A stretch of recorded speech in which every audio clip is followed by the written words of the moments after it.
हम सभी परम पूज्य गुरुदेव द्वारा लिखित पुस्तक प्रेरणाप्रद दृष्टांत वाङ्मय नंबर 67 का स्वाध्याय कर रहे हैं।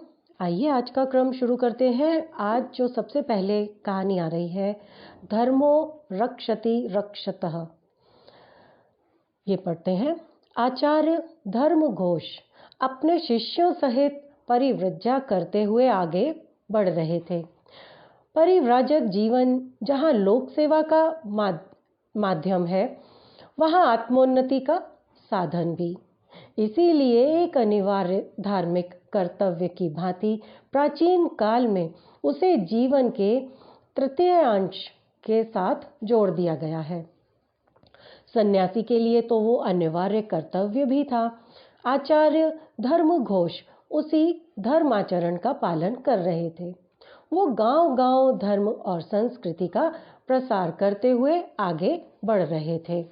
तभी आ गया आषाढ़ का पहला दिन। आकाश मेघों से घिर आया, पुरवाई बहने लगी, बिजली चमकने लगी, मोर वर्षा आगमन की सूचना देने लगे। निर्धारित नीति के अनुसार आचार्य को परिव्रज्या त्याग कर चतुर्मास करना चाहिए। बरसात के 4 महीने सन्यासी को यात्रा करना वर्जित है, तो उन्हें भी उसका पालन करना चाहिए था। क्षुद्रमती गांव का नायक जहां वो ठहरे हुए थे, आचार्य जी से बोले, तात, वर्षा आ गई, हम बढ़कर आगे के गांव में जा नहीं सकते। 4 महीने यहीं विश्राम करना होगा। आपको कुछ कष्ट तो नहीं होगा हमारी व्यवस्था से।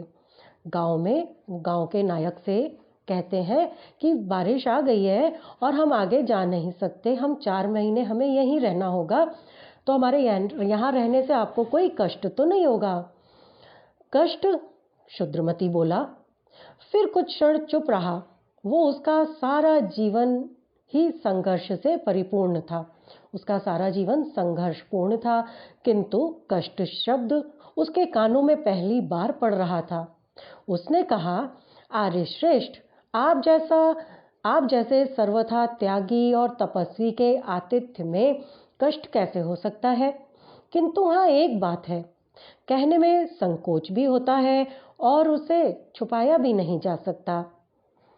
आप नहीं जानते, इस गांव के सभी लोग दस्यु कर्म करते हैं, सभी लोग डाका डालते हैं, दस्यु हैं। दूसरों को लूटकर अपना जीवन चलाना ही हमारा धर्म है। मुझे संदेह है कि आपके 4 महीने यहाँ रहने से कहीं बंधु बांधवों की मति न पलट जाए। हम ठहरे दुष्ट कर्मा, आप साधु संत, हमारा प्रभाव तो आप पर क्या पड़ेगा? आपकी संगति से कहीं हमारे साथियों की बुद्धि न पलट जाए। उसको डाउट हो गया कि आप 4 महीने यहाँ पर रहेंगे, आपके रहने से हमारे साथियों की मति न फिर जाए, हमारी संगति का असर तो आप पे क्या पड़ेगा? फिर एक क्षण के लिए चुप रहकर क्षुद्रमती बोला, किंतु हाँ, एक उपाय है।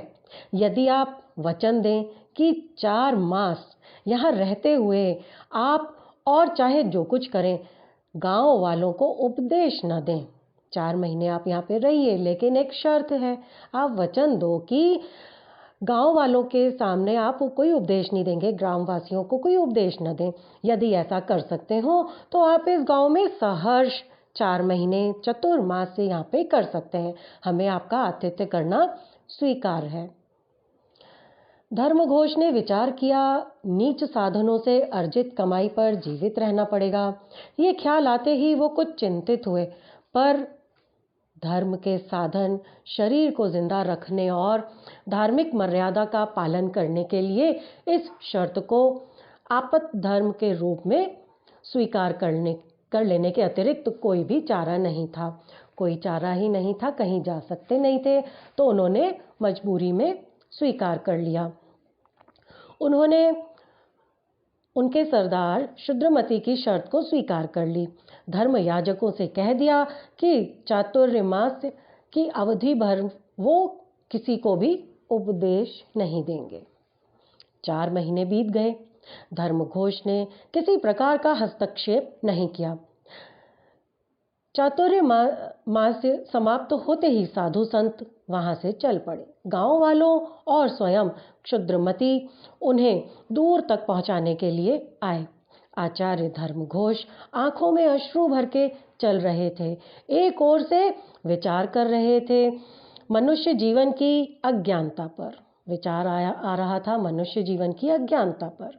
मनुष्य थोड़े समय के लिए धरती पर आता है, जानते हुए भी कि यह शरीर कुछ ही दिन का मेहमान है और दुष्कर्म करता है।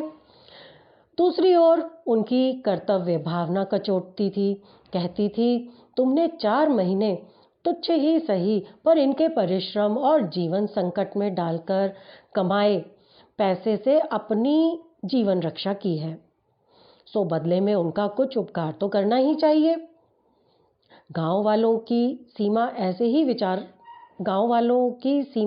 विचार करते करते पार हो गई। गांव की सीमा यही सोचते सोचते पार हो गई। धर्मघोष रुके। क्षुद्रमती ने उनके चरणों में प्रणिपात कर क्षमा याचना करते हुए कहा, भगवान, हमसे जो भूल हुई हो क्षमा करना। कभी इधर आना हो तो फिर सेवा का अवसर अवश्य देना। आचार्य धर्मघोष की आंखें भर आईं। उन्होंने स्नेहपूर्वक क्षुद्रमती को हृदय से लगाते हुए और उसके सर पर हाथ फेरते हुए कहा, तात, तुम्हारी सेवा से जितने हम प्रसन्न हैं उतने ही इस बात के लिए दुखी कि आप लोगों के अन्न पर 4 महीने हमने बिताए, उसका कुछ भी ऋण चुकाए बिना जा रहे हैं। हमारे पास धर्म शिक्षा के अतिरिक्त और है भी क्या? अब तो चतुर्मास भी बीत चुका है। अब हम आपके गांव की सीमा के भी बाहर हैं। आप कहें तो एक उपदेश चलते समय देना चाहते हैं। थोड़े समय में अधिक कहा भी क्या जा सकता है? थोड़ा सा ही समय है, उसमें हमें अधिक क्या कह सकते हैं हम? तो क्षुद्रमती ने एक बार साथियों की ओर दृष्टि डाली और दूसरे ही क्षण बोले, महामहिम, आप एक उपदेश दें, हम उसका जीवन भर पालन करेंगे। ठीक है, आचार्य धर्मघोष बोले, आज से तुम लोग ये व्रत लो, सूर्यास्त के बाद कभी भी कुछ खाना मत। रात्रि के समय भोजन को हिंसा कहा गया है। उससे कई बार विषैले कीटाणु पेट में चले जाते हैं और हानि पहुंचाते हैं। इसलिए विज्ञजनों ने रात्रि में भोजन ग्रहण करना वर्जित किया है। क्षुद्रमती और उसके साथियों ने आचार्य प्रवर का उपदेश स्वीकार कर लिया। साधु लोग आगे बढ़ गए और क्षुद्रमती अपने साथियों के साथ बस्ती में वापस लौट आया। कुछ दिन ऐसे ही बीते। ग्रामवासियों ने सूर्यास्त से पूर्व ही भोजन करने का नियम बना लिया था। उन्होंने उनकी संत की बात को मान लिया था और ये नियम बना लिया था कि सूर्यास्त से पहले ही खाएंगे, सूरज डूबने के बाद में हम कुछ नहीं खाएंगे। फिर एक दिन दस्यु कर्म कहीं पे वो लोग डाका डालने जा रहे थे। एक दिन दस्यु कर्म की योजना बनाई। क्षुद्रमती अपने साथियों को लेकर प्रातः काल से ही निकल गया था। निकटवर्ती राज्य के एक गांव में उन्होंने डकैती डाली। बहुत सारा धन लेकर वो लोग रातों रात लौट पड़े। कुछ दूर बाहर आके थके हारे दस्यु दल ने भोजन और विश्राम की व्यवस्था की। थोड़ी दूर जाकर वो लोग थक गए थे। उन्होंने अपने भोजन की और कुछ आराम करने की व्यवस्था की तो दस्यु 2 डाकू सामग्री जुटाने के लिए भेज दिए। उन दोनों के मन में पाप आ गया। उन्होंने मदिरा खरीदी, उसमें विष मिला दिया और सारी सामग्री लेकर के आ पहुंचे। दूसरे दस्यु सब जब मदिरा पान करने लग गए, खाना खाने लगे, क्षुद्रमती ने प्याला भरा, हाथ में लिए भोजन पर दृष्टि डाली। फिर तभी उसको याद आ गया वो वचन जो आचार्य धर्मघोष को उन्होंने दिया था। पापमती दस्यु गणों ने धर्म अधर्म का कुछ भी विचार किए बिना भोजन और मदिरापान प्रारंभ कर दिया। बाकी के जो साथी गण थे उन्होंने धर्म अधर्म का विचार किए बिना ही भोजन और वो मदिरापान शुरू कर दिया। विष के प्रभाव से एक एक कर दस्यु मृत्यु के मुख में जाने लगे। शूद्रमती के सामने सारी स्थिति स्पष्ट हो गई।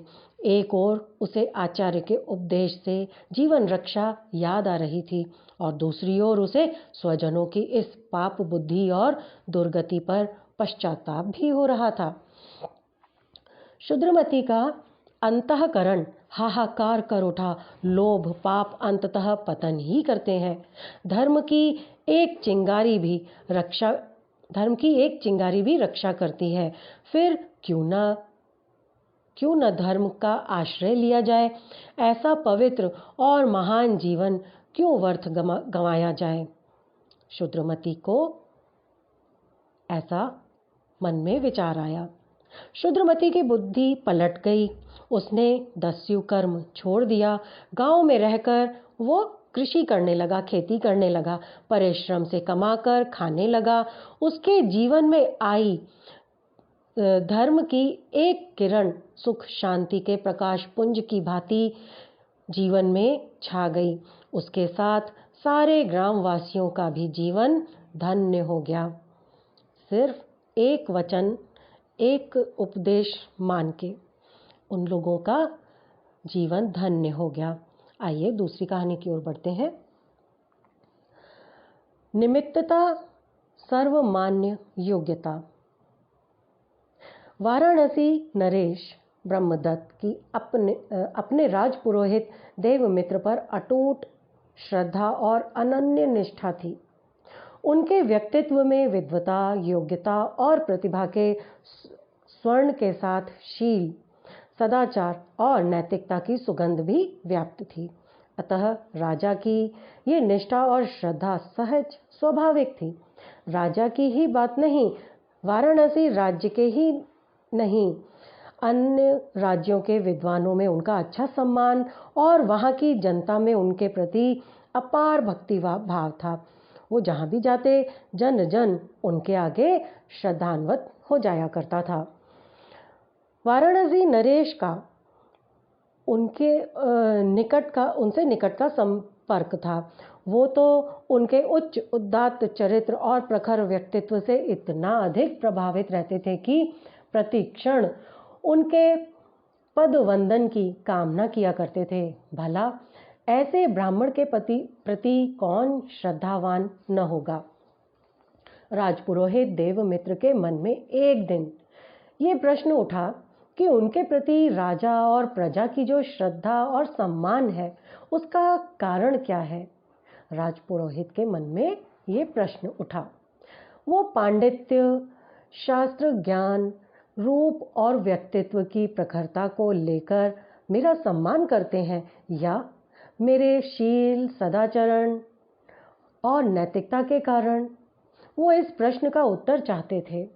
उन्होंने अगले दिनों इसका उत्तर पाने के लिए कुछ दूसरा ही आचरण किया। राजपुरोहित जानना चाहते थे कि ये लोग मेरा सम्मान क्यों करते हैं। मेरा पांडित्य, शास्त्र ज्ञान और मेरा रूप, व्यक्तित्व या मेरी प्रखरता देखकर मेरा सम्मान करते हैं या फिर मेरी शील, सदाचरण और नैतिकता के कारण करते हैं। इसका उत्तर पाने के लिए वो क्या करते हैं, राजपुरोहित एक दूसरा आचरण करते हैं। क्या करते हैं, एक दिन राज्यसभा के विसर्जन पर राजपुरोहित देवमित्र अपने घर लौट रहे थे। उन्होंने राजकोष में से एक सिक्का उठा लिया। कोषाध्यक्ष ने राजपुरोहित का ये अनुचित आचरण देखा पर उसे अनदेखा कर दिया। संभवतः वो ये सोचकर रह गया हो कि राजपुरोहित जी ने किसी प्रयोजन विशेष के लिए ये सिक्का उठाया है, सो कल उस प्रयोजन को वो स्पष्ट कर देंगे। राजपुरोहित क्या करते हैं कि राज्यसभा में जब वो जाते हैं तो राज्यसभा जब समाप्त होती है वहाँ से लौटते समय राजकोष में से एक सिक्का उठा लेते हैं। कोष अध्यक्ष जो है वो ये देखता है, उसको अजीब भी लगता है और वो ये सोचता है कि कोई बात नहीं, किसी कारणवश उन्होंने उठाया है और अगले दिन वो इसका क्यों उठाया है इस बात को स्पष्ट कर देंगे। अब दूसरे दिन क्या होता है, दूसरे दिन भी पुरोहित ने राज्यसभा से लौटते हुए पहले दिन की ही तरह सिक्के उठा लिए। दूसरे दिन भी कोषाध्यक्ष ने उनके इस आचरण का वैसा ही अर्थ निकाला और उनके इस आचरण को अनदेखा कर दिया। पर तीसरे दिन भी जब पुरोहित ने राजसभा की समाप्ति पर घर जाते समय मुट्ठी भर सिक्के उठा लिए और वो अपनी राह चलने को उद्यत हुए, तो कोषाध्यक्ष ने लपक कर उनका हाथ थाम लिया और सैनिकों की ओर उन्मुख होकर के बोला, ये धूर्त है, चोरी करता है, इसे न्यायपीठ में उपस्थित करो। पहले दिन एक सिक्का उठाया, दूसरे दिन उठाया, तीसरे दिन मुट्ठी भर के उठाया, तो कोषाध्यक्ष ने उसको सैनिकों को बोला कि इनको पकड़ लो और ये चोरी करते हैं, इनको न्यायपीठ की तरफ ले चलो। पतित आचरण के कारण राजपुरोहित के साथ राज कर्मचारियों ने वैसा ही व्यवहार किया जो एक चोर के साथ किया जाता है। उनके हाथ बांधकर नंगे पांव राजमार्ग पर पैदल ही न्यायालय में लेकर के जाया गया। उन्हें राजा के सम्मुख न्याय के लिए उपस्थित किया गया। राजा ने उनसे उसी प्रकार प्रश्न पूछे, कोषाध्यक्ष से पूछताछ की और राजपुरोहित के दुष्कर्म पर आश्वस्त होकर निर्णय सुनाया। ये व्यक्ति चोर है, इसने राजकोष से एक बार नहीं 3 बार धन चुराया है। इसके दक्षिण हस्त की एक उंगली काट दी जाए, इसके दाहिने हाथ की एक उंगली काट दी जाए। ये चोर है, इसने राजकोष में से एक बार नहीं 3 बार धन चुराया है। वो उसकी उंगली काट ली जाए ताकि आगे से सचेत रहे और ऐसे दुष्कर्म न करे। राजा के इस निर्णय से राजपुरोहित ने अपने प्रश्न को उसका उत्तर मिल गया था। राजा के इस निर्णय से राजपुरोहित को अपने प्रश्न का उत्तर मिल गया। उन्होंने राजा से कहा, अपने धीर गंभीर स्वर में राजा से राजपुरोहित बोले, राजन, मैं चोर नहीं हूँ। मैंने चोरी किस प्रयोजन से की उसे मैं आपके सामने प्रकट करता हूँ। मैं ये जानना चाहता था कि आप मुझे जो श्रद्धा, जो सम्मान दिया करते थे, उसकी सच्ची अधिकारिणी मेरी योग्यता और मेरी विद्वता थी या फिर मेरा शील, सदाचरण और नैतिकता। ये जानने के लिए मैंने चोरी की। आज ये स्पष्ट हो गया है कि विद्वता, ब्राह्मणत्व और रूप का अपना महत्व है, पर यदि वो शील, सदाचरण और नैतिकता से विमुख हो जाए तो उसकी ये क्षमताएं उसकी रक्षा नहीं कर सकती। शील, सदाचरण और नैतिकता ही मेरे सम्मान का मूल कारण थी। उनसे विमुख होते ही मैं दंड का अधिकारी बन गया। कितनी सुंदर कहानी थी। पंचशील। पंचनद की प्रजा में कलह, अव्यवस्था, अनुशासनहीनता देखकर नरेश बहुत दुखी हुए। एक जगह है जिसका नाम है पंचनद। पंचनद में प्रजा में कलह, अव्यवस्था, अनुशासनहीनता देखकर वहाँ के राजा बहुत दुखी हो गए। उन्होंने आचार्य देवधर को कुरु जाने और वहाँ की प्रजा के जीवन का अध्ययन करके आने के लिए कहा, ताकि वो व्यवस्थाएं अपने यहाँ भी लागू की जा सके और प्रजा को सुखी बनाया जा सके। आचार्य देवधर कुरुक्षेत्र के राजपुरोहित नंद पंडित के पास गए और उनसे धर्मोपदेश करने की याचना की। नंद पंडित ने कहा, तात, राज्य के राजस्व विभाग मैं संभालता हूँ। एक बार एक किसान की जमीन में नाप रहा था। नापते समय बीच में एक गड्ढा आ गया। उसमें एक नन्हा सा जीव बैठा हुआ था। मेरे सामने समस्या खड़ी हुई। यदि मैं मापदंड गड्ढे पर रखता तो वो जीव की उसकी हिंसा हो जाती, वो मर जाता। यदि दंड गड्ढे से आगे बढ़ाकर रखता तो एक किसान को जमीन कम मिलती। असमंजस में पड़ा था, तभी वो जीव गड्ढे से निकलकर एक बिल में घुस गया। मैंने वो डंडा, मापक दंड जो डंडा था, उसको वहीं टेक दिया। तभी जीव के चिल्लाने की आवाज़ आई। कह नहीं सकता कि उसने आकरण आवाज़ की या मुझसे हिंसा हुई। तब से मेरा मन खट्टा रहता है। आप मेरे सारथी के पास चले जाइए, वो दया धर्म का पालन करता है और उपदेश का अधिकारी है। आचार्य सारथी के पास पहुंचे और वही प्रार्थना की। सारथी ने कहा, आर्य, मैंने एक बार वर्षा से बचाव के लिए अपने घोड़ों को चाबुक दिखा दी थी। घोड़े डरकर तेज दौड़ने लगे, पर मुझे लगता है कि उस दिन मेरा दया बरतने का शील नष्ट हो गया। आप सेठ सारीपुत्र के पास चले जाइए, वो आपका काम कर देंगे। पहले राजपुरोहित और फिर सारथी, और अब उन्होंने भेज दिया सेठ जी के पास। आचार्य सारीपुत्र के पास गए। सारीपुत्र ने बताया, आर्य श्रेष्ठ, मैं वाणिज्य व्यापार करता हूँ। एक बार मैंने किसान से धान मोल लिए थे। धान महाराज के सुरक्षित अन्न भंडार के लिए खरीदे गए थे। खरीदते समय एक ऐसी ढेरी भी आ गई जो तोली तो जा चुकी थी, पर मुझे ये याद नहीं रहा कि वो राजा के हिस्से की है या उस किसान के हिस्से की है। घर जाने की जल्दी थी तो उसे राजा के हिस्से में मैंने मिलवा दिया। लगता है इससे मेरी वाणिज्य नीति अपराधी हो गई है। आप ही बताइए, अब मैं किस प्रकार धर्मोपदेश दे सकता हूँ। आप द्वारपाल पुण्य के पास चले जाइए, वो आपको धर्म के मर्म को समझाएंगे। अब वो द्वारपाल के पास पहुँचते हैं। देवधर अब द्वारपाल के पास गए। द्वारपाल ने बताया, श्रीमान जी, मैं दुर्ग का रक्षक हूँ। एक दिन जब कोट द्वार बंद करने का समय हुआ, तब मैंने एक पुरुष को सुंदर युवती के साथ कुछ विलंब से आते हुए देखा। पास आने पर मैंने उसे डांटा कि तुम इतने समय तक रस विहार करते हो, समय से अंदर क्यों नहीं आते हो। लेकिन जब मुझे मालूम पड़ा कि वो युवती उसकी बहन थी और वो अपनी ससुराल से आ रही थी, तो मुझे बहुत पश्चाताप हुआ। दृष्टि दोष के कारण मैं अपने क्षात्र धर्म से विमुख हो गया हूँ। आप उत्पल वर्णा वैश्या के पास जाइए, वो आपको उपदेश दे सकती है। सब एक के बाद एक दूसरे के पास उनको भेजते जा रहे हैं। अब आचार्य उत्पल वर्णा के पास पहुंचे और अपना मंतव्य कहा। उत्पल वर्णा बोली, आचार्य श्रेष्ठ, एक बार राजकुमार चंद्रसेन मेरे पास आए थे।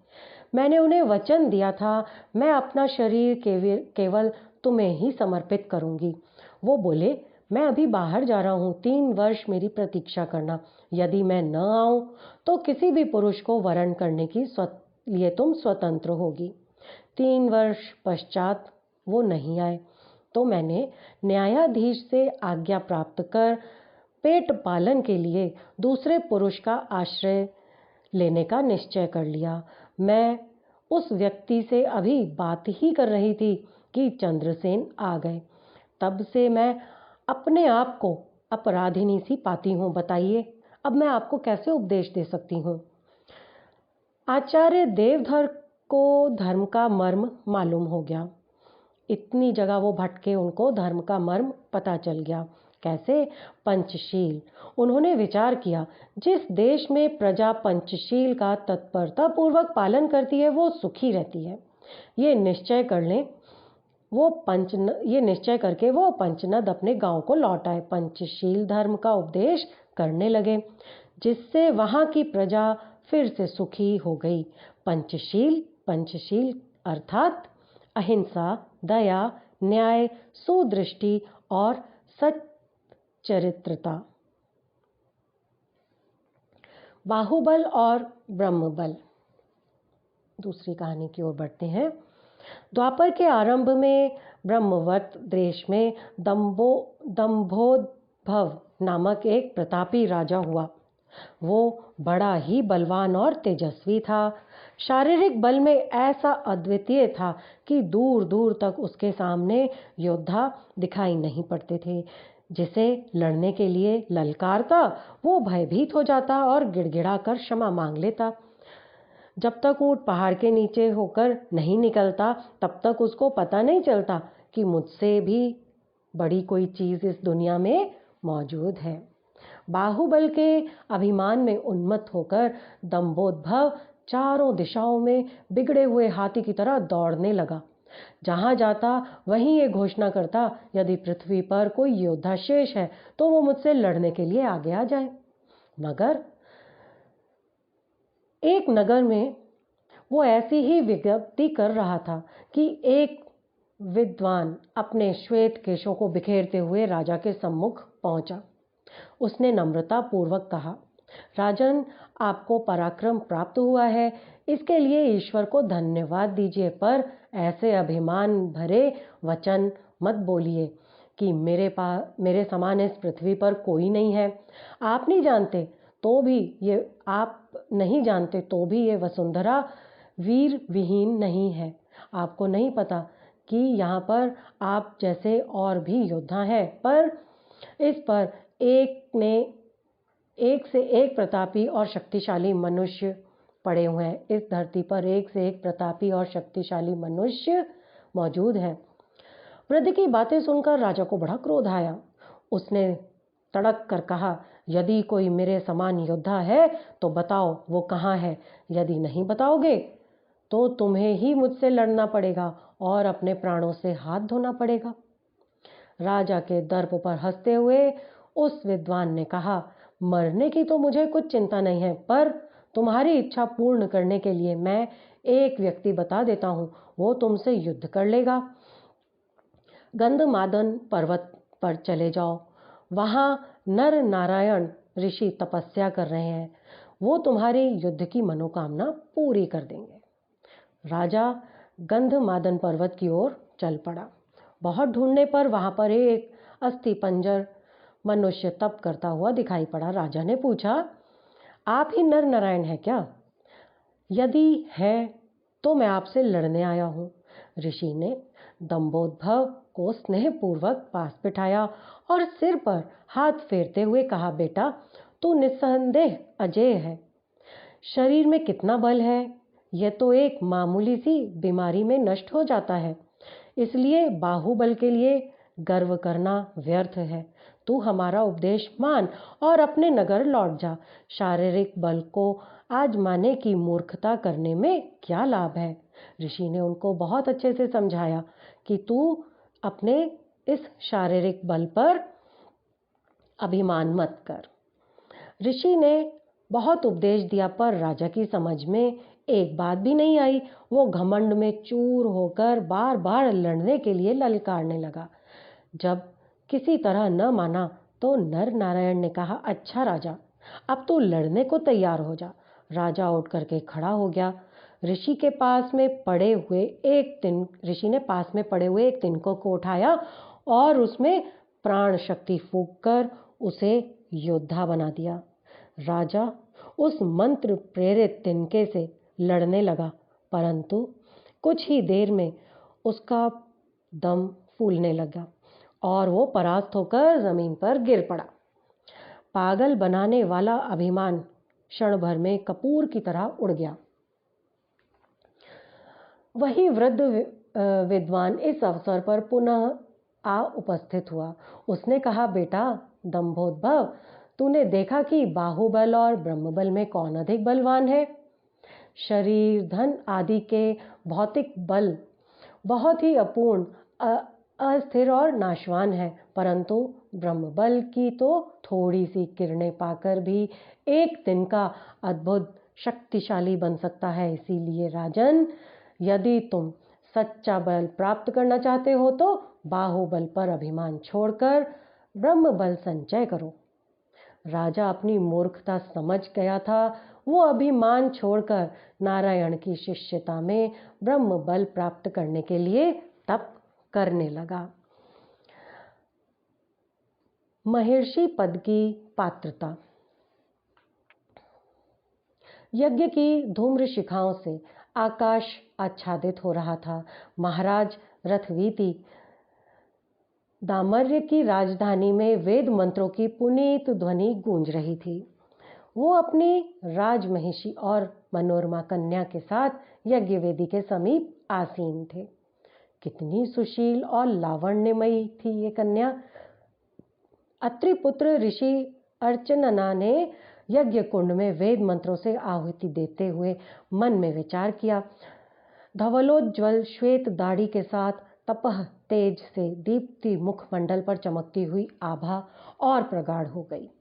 तभी उन्होंने अपने पुत्र श्यावाश्व की ओर निहारा। श्यावाश्व ने 25 वर्ष तक आश्रम में ब्रह्मचर्य पूर्वक रहकर अंतेवासी की दीक्षा प्राप्त की थी। ये दीक्षा उन्हीं छात्रों को मिलती थी जो वेदांगों में विशेष दक्षता प्राप्त कर लेते थे। ऋषि कुमार में यौवन का निखार था, नेत्रों में सात्विकता और हृदय में श्रद्धा भक्ति थी। आकांक्षा हुई कि महाराज से राजकन्या का हाथ अपने पुत्र के लिए मांग लिया जाए। यज्ञ पूर्णाहुति के बाद समय पाकर अर्चनना ने रथवीति और राजमहिषी से कहा, मैं आपकी कन्या को अपनी पुत्रवधू बनाने के लिए याचक रूप में प्रस्तुत हूँ महाराज। ये तो आपकी बहुत बड़ी कृपा है। मेरी कन्या के लिए इससे बढ़कर सौभाग्य और क्या होगा। वो महर्षि अत्रि के आश्रम में वास करेगी। महाराज रथवीति ने अर्चनना के प्रति श्रद्धा व्यक्त की। महर्षि अर्चनना अपनी आकांक्षा पूर्ति का आश्वासन प्राप्त हुआ जानकर संतोष का भाव पूरी तरह अनुभव नहीं कर पाए थे कि राजमहिषी ने कहा, लेकिन हमारा कुल राज ऋषियों का कुल है महात्मन। हमारी कुल मर्यादा है कि हम अपनी कन्या मंत्रदर्शी ऋषि को ही सौंप सकते हैं। क्या ऋषि कुमार मंत्र दृष्टा हैं? अपनी बात वो पूरी नहीं कर पाए थे। उन्होंने आगे कहा कि हमारे यहाँ पर हमारी कुल मर्यादा है कि हम अपनी कन्या मंत्रदर्शी ऋषि को ही सौंप सकते हैं। क्या ऋषि कुमार मंत्र दृष्टा है? आशा और संतोष की दीप्ति हो रही भाव शिखा जैसे किसी ने झपट कर बुझा दी हो, वैसा ही लगा अर्चनना को। वो श्यावश्व को लेकर आश्रम आ गए। खिन्न भी थे और उदास भी थे। जीवन में पहली बार योग्यता के अभाव में निराश होना पड़ा। राजधानी में क्या घटा था ये उन्होंने अपने पुत्र को भी नहीं बताया, परंतु श्यावाश्व से पिता की मनस्थिति छिपी नहीं रह सकी। ऋषि कुमार ने पिता की व्यथा को उगलवा ही लिया और निश्चयात्मक स्वर में कहा, पिताजी, मैं अपनी कुल योग्यता सिद्ध करने के लिए ऋषि पद प्राप्त करूंगा। राजकन्या उतनी महत्व की वस्तु नहीं है जितने महत्व का विषय ऋषि पद है। बताइए इसके लिए क्या करना होगा? मंत्र दर्शन की साधना करनी होगी वत्स। अर्चनना ने कहा, उसका क्या स्वरूप है तात? ब्रह्मचर्य पूर्वक भिक्षाटन, प्रव्रज्या, शिक्षण और चिंतन मनन, अर्चनना ने समझाया और श्यावश्व अपने पिता की चरण धूलि लेकर के निकल पड़े। स्नातक ब्रह्मचारी तो वो पहले से ही थे। आश्रम का निर्वाह भी भिक्षाटन से ही होता था। ऋषि कुमार का चिंतन मनन भी निरंतर ही चलता रहा। मंत्र दर्शन की साधना में नया अंग केवल प्रव्रज्या और लोक शिक्षण का था। दीर्घ काल तक श्यावाश्व ने ग्राम, वन और प्रांतों का भ्रमण किया। लोक जीवन को निकट से देखा, समाज देवता की आराधना की, जनमानस को दीक्षा, प्रेरणा और शिक्षण देते हुए महाराज विदेदश्व, राजमहिषी शशियसी, पुरुभीड़ आदि नरेशों ने ऋषि कुमार का यथेष्ट स्वागत सत्कार किया। उन्हें कितनी ही गाय और अपार धनराशि दक्षिणा में मिली, परंतु ऋषि कुमार ने भिक्षा में प्राप्त राशि का निर्वाह भाग रखकर शेष सभी आश्रम पहुंचा दिया और निरंतर भ्रमण, अनवरत पर्यटन, अविराम परिवृत्या करते रहे। पुत्र विच्छोह से व्याकुल अर्चनना एक बार श्यावाश्व को देखने के लिए आए। श्यावाश्व से उन्होंने आश्रम चलने और वहाँ कुछ दिन निवास करने के लिए कहा। तो उनके पुत्र ने कहा, तात, मैंने अभी मंत्र दर्शन नहीं किया है और आश्रम में आ नहीं पाऊंगा। और आश्रम में आ जाऊंगा तो मेरे व्रत में व्यतिक्रम आ जाएगा। ये कहकर श्यावाश उस स्थल से भी चल पड़े। अंततः साधना परिपक्व होने लगी और रुद्रपुर मरु द्वाशों ने श्यावाश्व को दर्शन दिए और उनकी कृपा से श्यावाश्व ने मंत्रदर्शी ऋषि पद प्राप्त कर लिया। श्यावाश्व ने आश्रम की ओर प्रस्थान किया। गले में रुक्माला और मुखमंडल पर प्रदीप्त ब्रह्म तेज देखकर अर्चना ने पुत्र को सीने से लगा लिया। तुम्हारे पुण्य से हमारा कुल उज्जवल हो गया वत्स। अब तक हमारे कुल में कोई ब्रह्मचारी ऋषि पद को प्राप्त नहीं कर सका। त्राहिमाम त्राहिमाम। आइए दूसरी कहानी की ओर बढ़ते हैं। प्रातःकाल ब्रह्म मुहूर्त का समय था। पूर्व दिशा में भगवान भास्कर का अरुणिम प्रकाश अपनी रक्तिम आभा बिखेर रहा था और सर्वथा निर्जन एकांत में बह रही सरिता के तट पर आकर रुक गए वैवस्व मनु। उनका नित्य का नियम था, वो इसी समय सरिता तट पर आकर स्नान ध्यान करते और संध्या पूजन तथा सूर्य अर्घदान के बाद ही वापस लौटते थे। ऋषि ने अपने बलकल नदी तट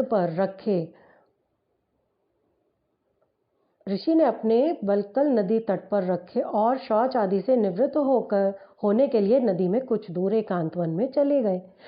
उस समय पक्षियों का कलरव भी गूंजने लगा, जैसे भगवान आदित्य के साथ जागकर वो भी उनका साहचर्य निभा रहे हों। आश्रम में रहने वाले विद्यार्थी भी अपनी शैया छोड़कर दिनचर्या का आरंभ करने की ओर प्रवृत्त हो रहे थे। तब तक वैवस्वत मनु स्नान ध्यान से निवृत्त होकर संध्योपासना के लिए बैठ चुके थे।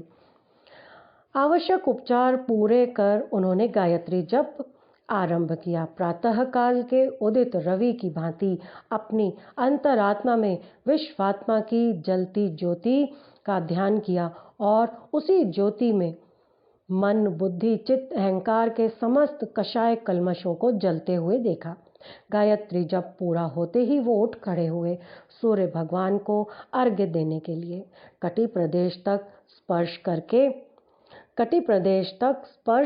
कर सके इतने गहरे पानी में प्रवेश किया और दोनों हाथों की अंजलि में पानी भरकर पूरब दिशा में उसे छोड़ा, मंत्र पाठ करते हुए।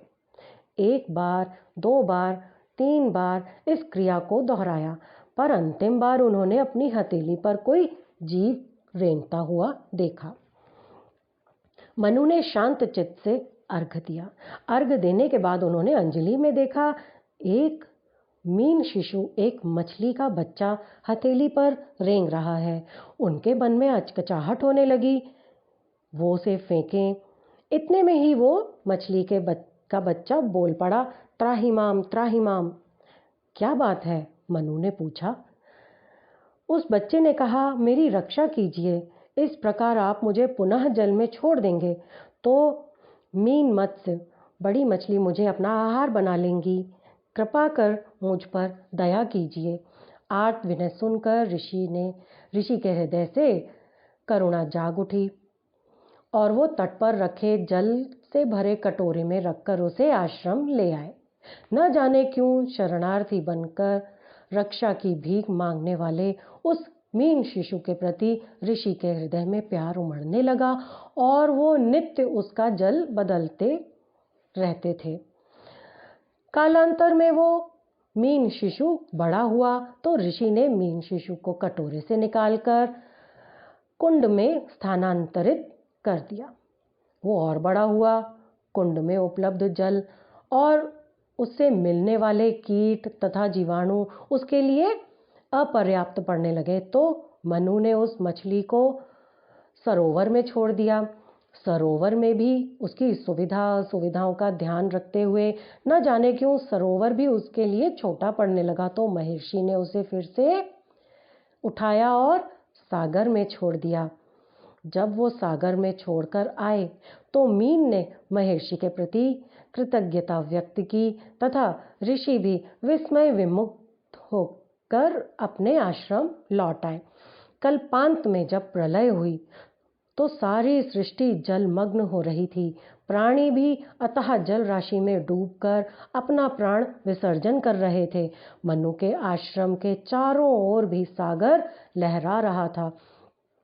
क्योंकि आश्रम ऊंचाई पर था इसलिए पानी धीरे धीरे बढ़ रहा था और ऋषि प्रफुल्लित से मरण की प्रतीक्षा कर रहे थे। लेकिन तभी वो मीन जिसे ऋषि ने सागर में छोड़ा था, वो मछली जिसे ऋषि ने सागर में छोड़ा था और जो अब तक मत्स्य का रूप धारण कर चुका था, ऋषि के समीप आया और बोला, महात्मन, आपने मेरी रक्षा की है। इस संकट के समय मैं भी आपकी रक्षा के लिए आ गया हूँ। आइए और आप मेरी पीठ पर सवार हो जाइए। भविष्य में प्रभु का संकल्प पूरा करने के लिए अपना जीवन बचा लीजिए। इस प्रकार उन्होंने ऋषि की रक्षा की। सम्मान चाहते हो तो सम्मान दीजिए। बहुत प्यारी छोटी सी कहानी है और ये पढ़ के हम आज का क्रम समाप्त करेंगे। सम्मान चाहते हो तो सम्मान दीजिए। श्रेय सम्मान की चाहत प्रायः सभी को होती है। दीपक लेकर ढूंढने पर भी शायद ऐसा कोई नहीं मिलेगा जो अपमान को अपनी झोली में डालना चाहे। चाहत की तीव्रता के बावजूद इसके वास्तविक रूप को विरले ही समझ पाते हैं। अधिकांश इसकी मृग तृष्णा में भटकते भटकते बिना पाए ही प्राण गंवा बैठते हैं। कुछ एक असली के धोखे में नकली बटोरते हैं और कलई खुलने पर सिन धुन धुन कर पछताते हैं। प्राचीन काल के राजघरानों से लेकर अर्वाचीन समय तक पद प्रतिष्ठा को झटकने के लिए न जाने कितने षड्यंत्र पनपे और पनप रहे हैं। इन सब के पीछे एक ही चाहत रही है कि किसी भी तरह अधिक से अधिक सम्मान अपनी झोली में आ गिरे, पर होता है इसके विपरीत। इतिहास गवाही देता है कि जिन्होंने इसकी तनिक भी अपेक्षा न रखी, कर्तव्य कर्म में निरत रहे, इतिहास पुरुष कहलाए, मरकर भी सम्मानित हुए। ऐसे ही सम्मान के लोभ लालच से विरत एक सज्जन निरंतर सेवा कर्म में संलग्न रहते। जन सामान्य को अधिक से अधिक स्वास्थ्य के बारे में जागरूक किया करते थे। बिगड़े को ठीक किया जाए और ठीक हुए को बिगड़ने न दिया जाए। इसी प्रयोजन की पूर्ति हेतु उन्होंने एक दवाखाना खोल लिया था। सहायता के लिए कंपाउंडर की नियुक्ति भी कर ली थी ताकि ज़्यादा से ज़्यादा लोगों को लाभ पहुंचाया जा सके। सेवा के साथ सहृदयता जुड़ जाने पर अस्पताल का वातावरण ऐसा चुंबकीय बन गया था कि लोग खिंचे चले आते थे। ऐसे में भीड़ होना स्वाभाविक भी था। एक दिन ऐसे ही भीड़ के बीच कंपाउंडर एक मरीज का घाव साफ कर रहे थे, उसकी मरहम पट्टी कर रहे थे।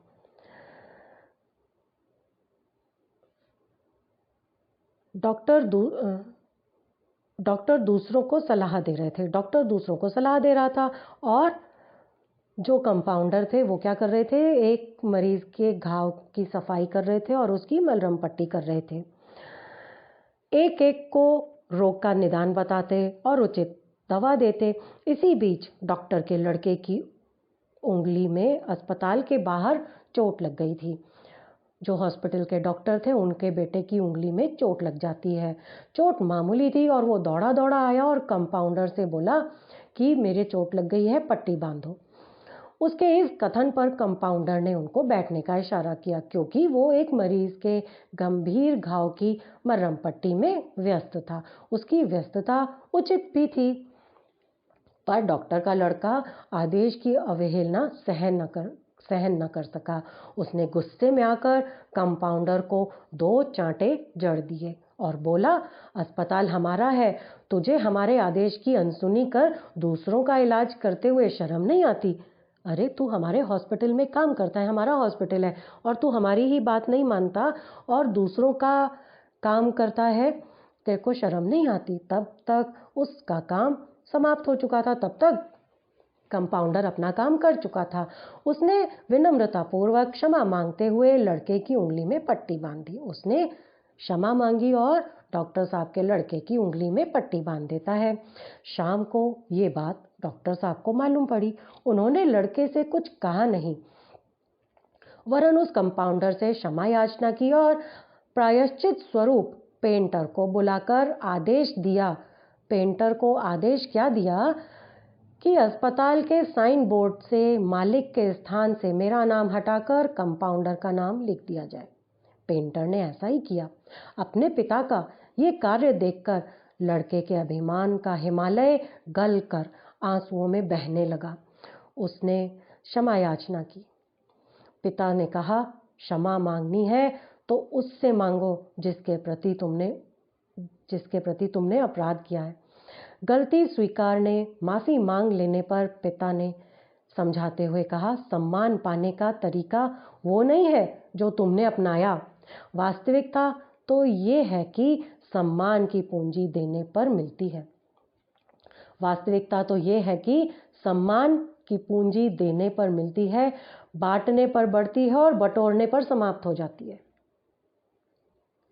सम्मान पाने का तरीका वो नहीं है जो तुमने अपनाया, और वास्तविकता तो ये है कि सम्मान की पूंजी देने पर मिलती, बांटने पर बढ़ती और बटोरने पर समाप्त हो जाती है। सम्मान के इस सूत्र का प्रतिपादन करने और तदनुरूप जिंदगी जीने वाले सज्जन थे लाला लाजपत राय। सारा देश जानता है कि इस सूत्र के प्रतिपालन से उनको कितना सम्मान मिला और आज भी युग पुरुष के रूप में उन्हें सराहा, पूजा और सम्मानित किया जाता है। आइए आज का क्रम हम यहीं पर समाप्त करते हैं। परम पूज्य गुरुदेव परम वंदनीय माता जी के चरणों में श्रद्धा पूर्वक नमन करें। ओम नमो स्वनंताय सहस्त्रमूर्तये सहस्रपादाक्षशिरोरुबाहवे सहस्रनाम्ने पुरुषाय शाश्वते सहस्रकोटि युगधारिणे नमः। सहस्रकोटि युगधारिणे नमः। आगे आहुति योगा क्रम विनीता दीदी के द्वारा।